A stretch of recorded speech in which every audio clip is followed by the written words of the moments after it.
virtual en la sala del Instituto de Antropología de la Universidad Veracruzana. Me da mucho gusto con esta serie de charlas iniciar nuestros eventos que realizamos año con año y que ya son tradicionales aquí en el Instituto de Antropología con motivo de la, digamos, festividad del Día de Muertos o de Todos Santos. En este caso, bueno, empezamos con una serie de charlas en torno a la muerte, diferentes temáticas de los investigadores de aquí del Instituto de Antropología. Y bueno, si tienen preguntas, nuestros amigos, colegas que estén interesados y que nos estén siguiendo por el Facebook, nos pueden estar visualizando y pueden estar participando con algunas preguntas si tienen, nos escriben a través del Facebook y les vamos contestando de acuerdo a las temáticas que estén presentándose. Pues nuevamente con esto, digamos, que damos una inauguración a los eventos de Todos Santos. Estén pendientes, va a haber una exposición de imágenes también en torno a la muerte en relación a los códices, y el próximo lunes esperemos que tengamos nuestra fiesta mayor con la inauguración de 2 altares y bueno, pues nuestro tradicional festejo que cada día, cada año va siendo diferente y nos espera una festividad, esperemos que muy interesante, muy bonita, recordando a muchos investigadores, arqueólogos, antropólogos que han estado aquí en el instituto y que, bueno, pues por azares de la vida, pues ya están en otros espacios. Les doy nuevamente la más cordial bienvenida y le cedo la palabra al doctor Alfredo, que nos va a moderar la participación de aquí de nuestros investigadores. Muchísimas gracias a todos y estamos aquí en el instituto.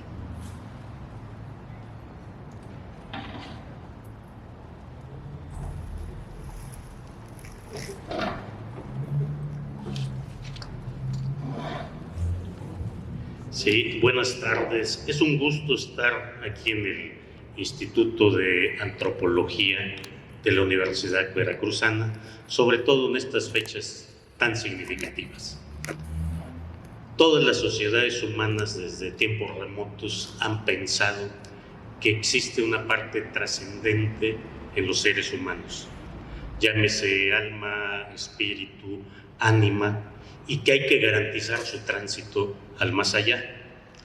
Desde los primeros homínidos como los hombres de Neandertal hasta las sociedades actuales, siempre se ha buscado garantizar ese tránsito aún más allá imaginado.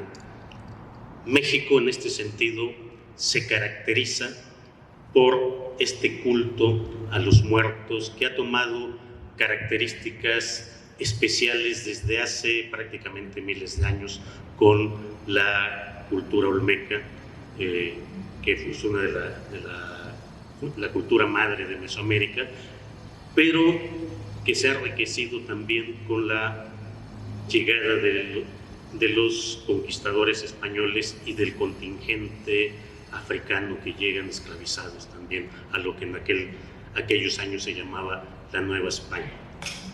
Esto ha permitido que cada una de las regiones tenga distintos altares, distintos mitos fundadores, aunque haya un marco conceptual general.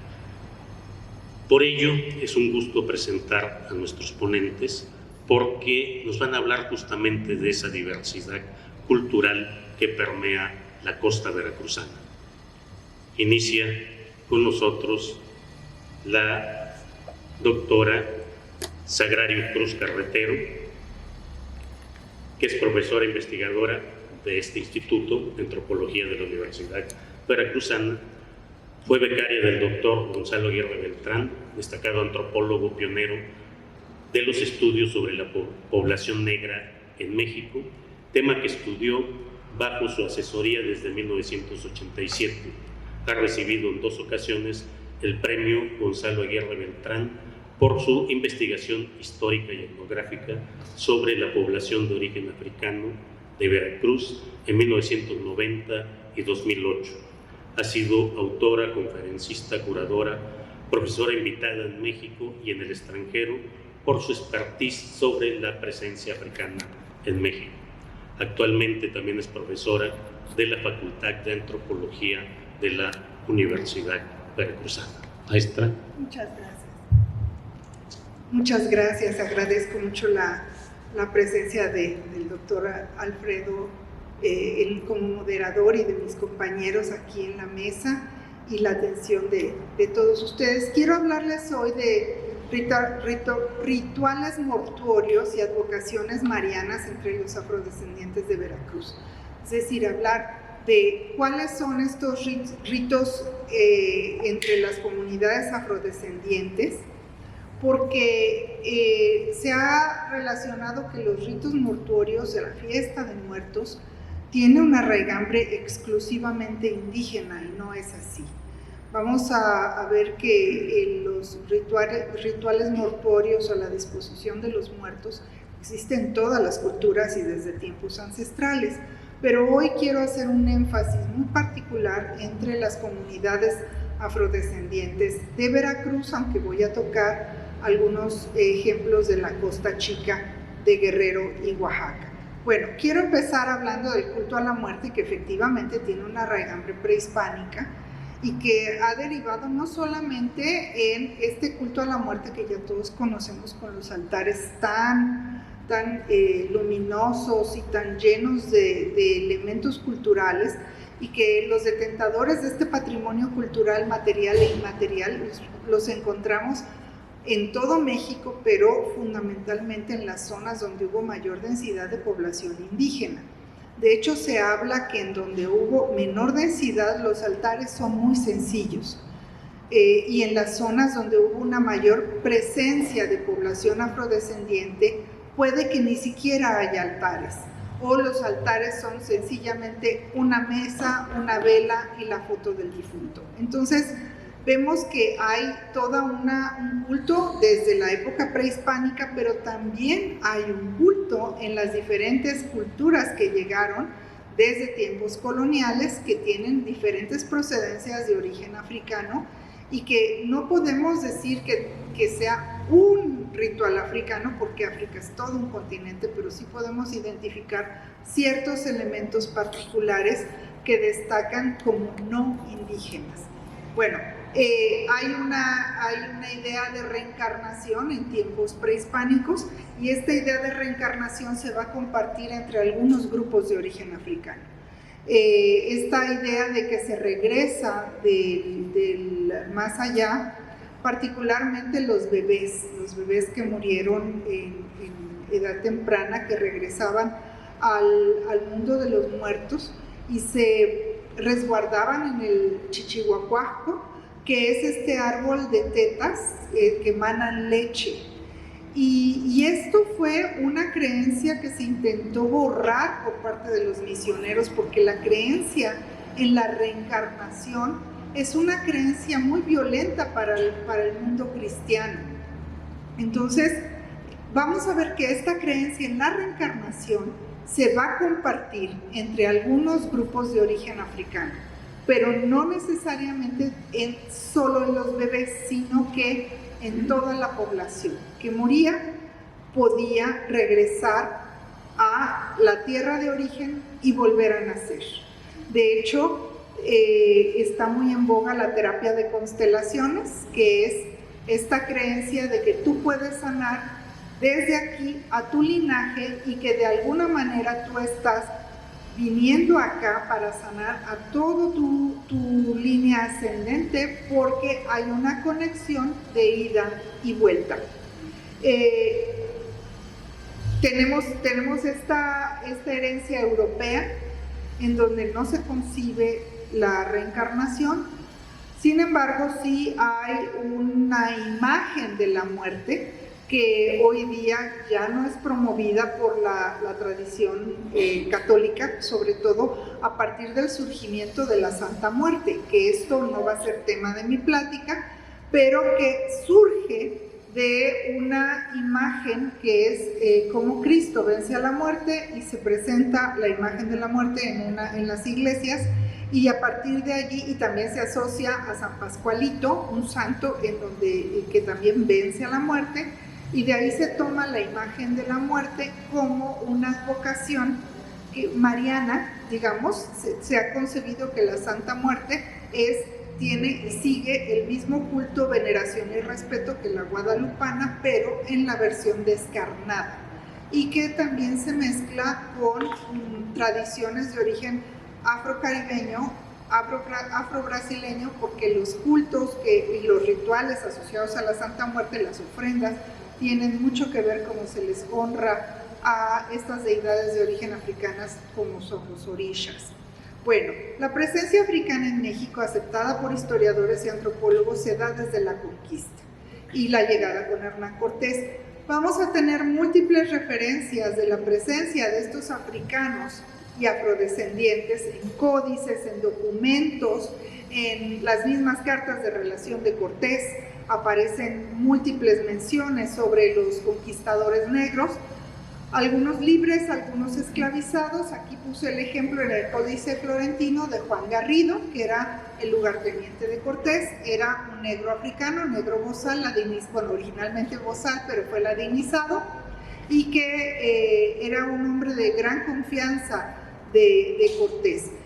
Juan Garrido, con el tiempo, sabemos de Juan Garrido porque después de la conquista él siente que no fue suficientemente remunerado, y él lanza una serie de demandas en donde él mismo narra cuáles fueron sus logros de conquista y que él merece más de lo que la corona española le dio. Él llegó a ser, bueno, se le reconoce porque es el primero que planta trigo. Él traía un costal de arroz, y ahí los africanos es muy común que carguen semillas, al igual que las comunidades indígenas cargan consigo semillas. Y yo no sé hasta qué punto nosotros los mestizos tenemos esa tradición de andar cargando y llevando semillas o colectando semillas. Pero esto hizo Juan Garrido, traía consigo arroz y unos granos de trigo, y es el primero que siembra trigo. De hecho, algunos grupos afrodescendientes militantes de pro derechos humanos han tomado el pan como un símbolo del movimiento afro, porque afirman que un africano es el primero que siembra trigo, que es la base fundamental del pan. Vamos a ver que hay una presencia muy muy grande desde la llegada de los conquistadores en los viajes precedentes a Cortés y los posteriores hasta nuestros días, ¿no? El fin de la colonia nos cierra las puertas al comercio africano. Vamos a encontrar comercio esclavo todavía de contrabando hasta la década de los 30 en el siglo XIX, y posteriormente migraciones de trabajadores libres que van a llegar a territorio de lo que hoy es México.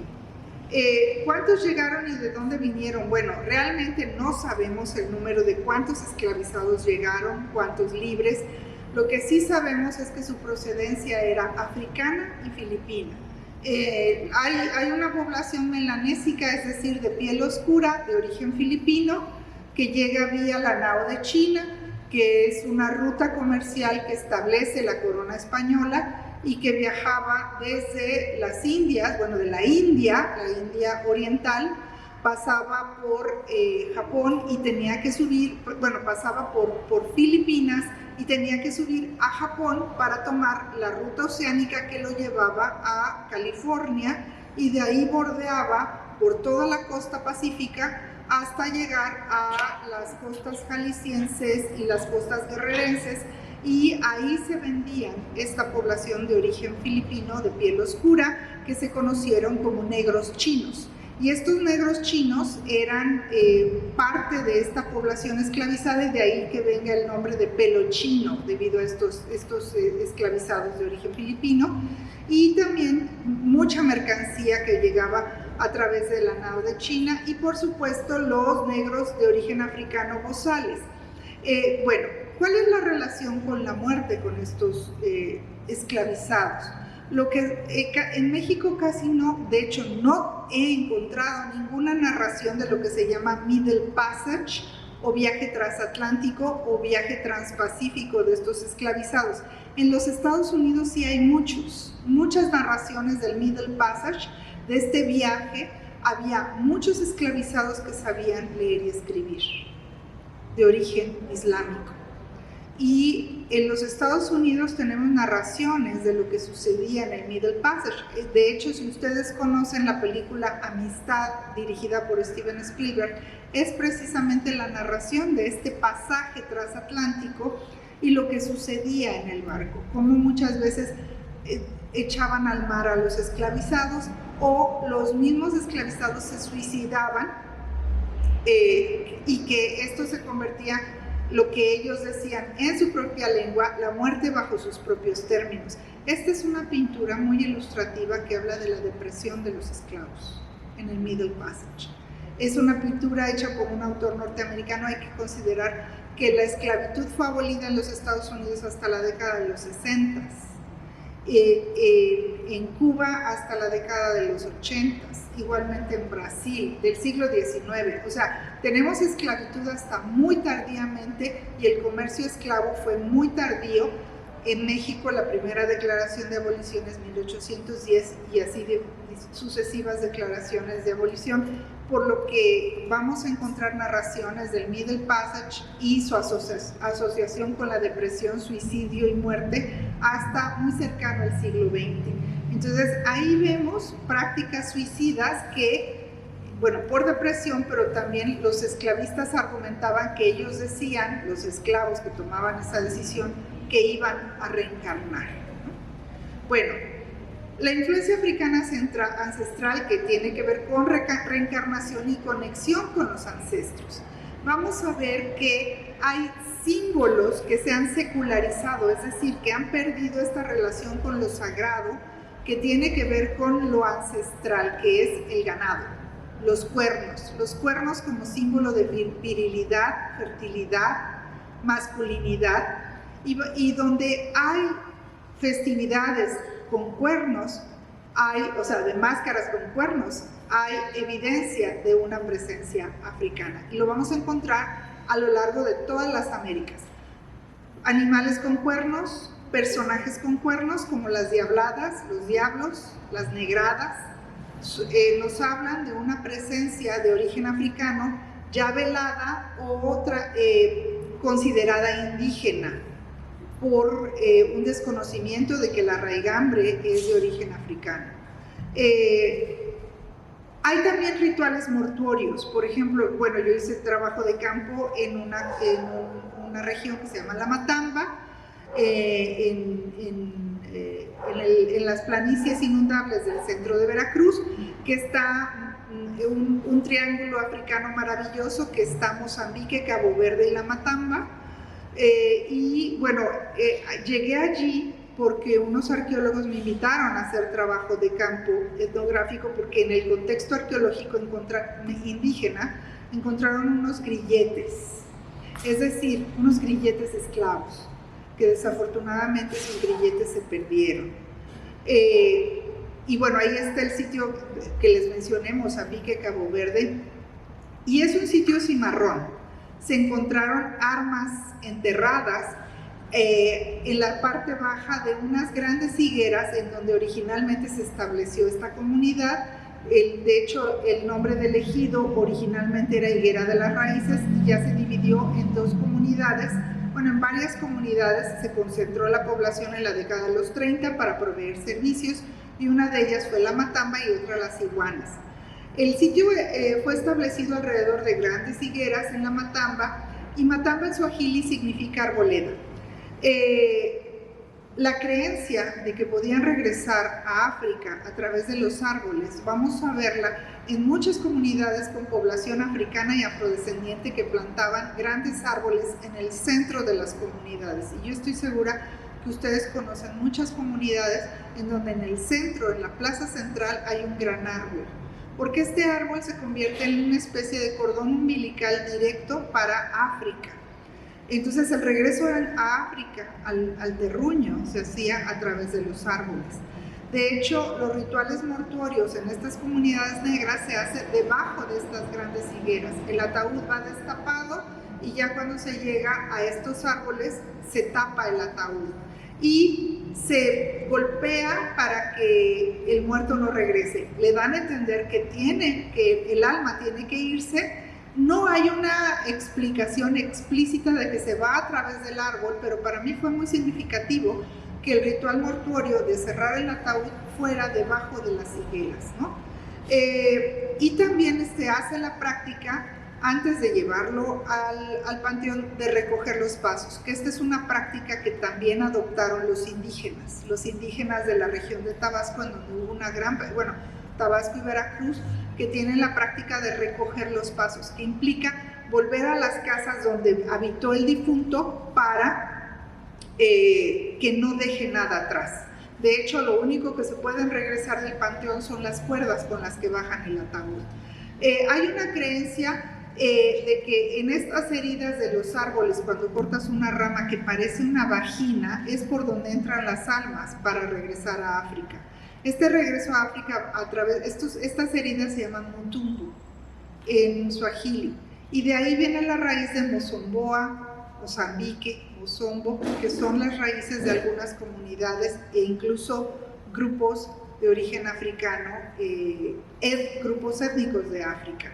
Y bueno, ya les hablé de los asentamientos alrededor de los árboles. Quiero hablarles de un ritual que tiene que ver con la muerte e involucra una visión sincrética con la religión católica.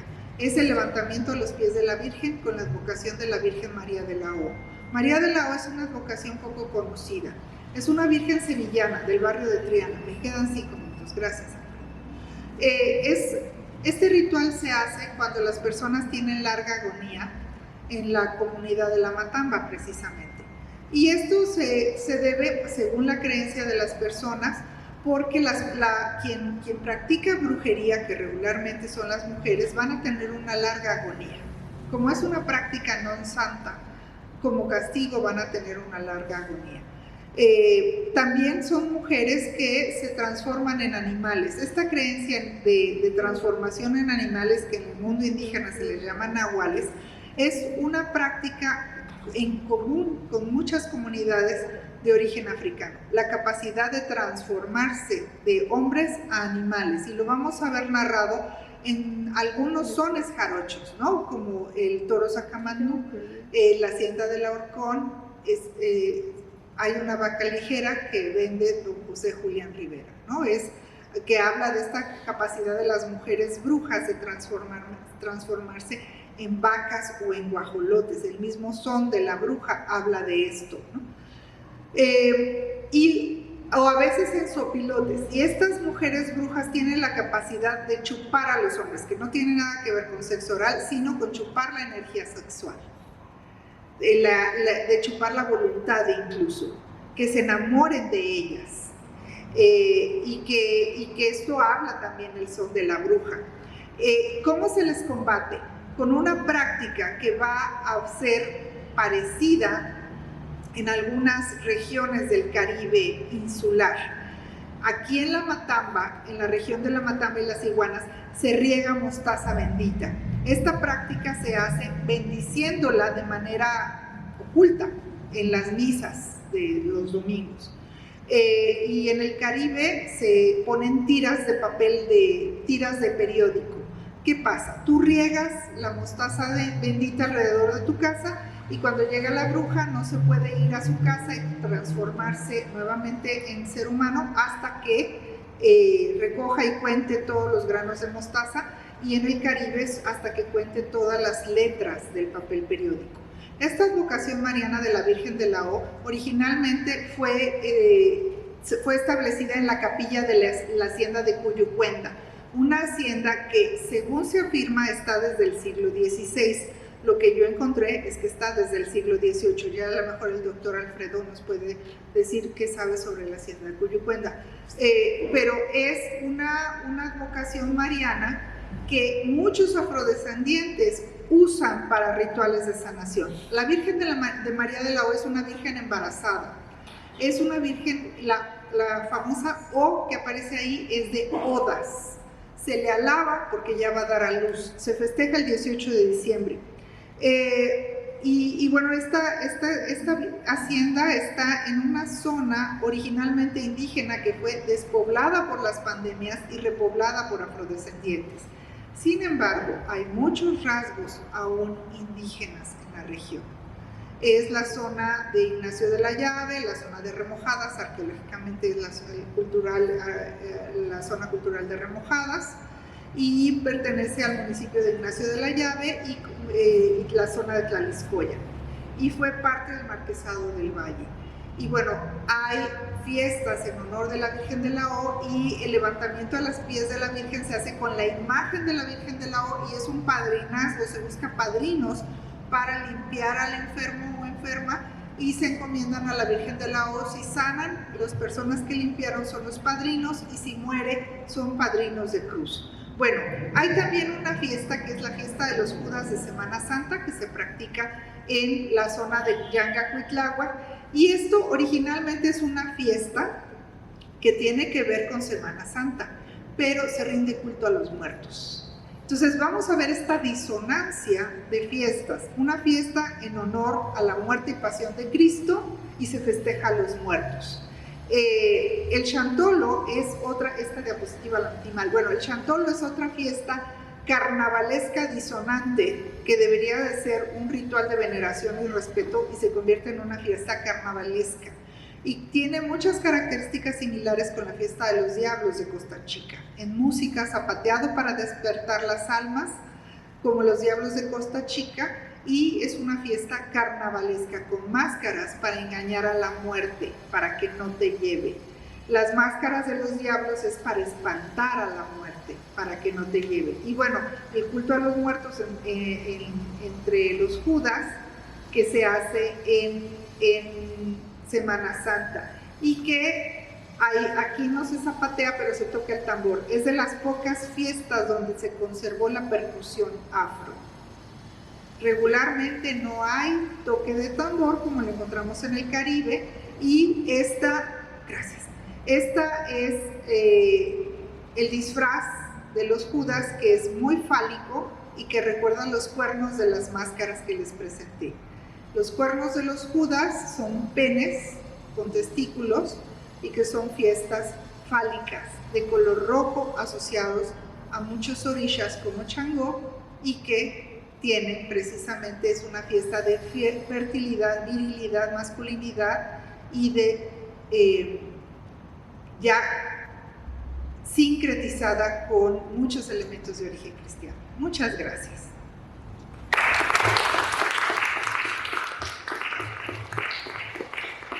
Gracias, maestra, por esta magnífica presentación. Y bueno, las festividades en torno a Todos Santos, les decía, pues son muy variadas, dependen de la región. En algunos lugares esperan las almas de nuestros difuntos desde el día de San Lucas, para otros llegan desde posteriormente, ya inician con San Judas Tadeo. Vengan de donde vengan, del Mictlán, del Tlalocan, o del paraíso, o del infierno, de donde sean, pero siempre esperamos las almas de nuestros difuntos. A continuación, el doctor Jesús Javier Bonilla Palmeros. Él es originario de la ciudad de Coatepec.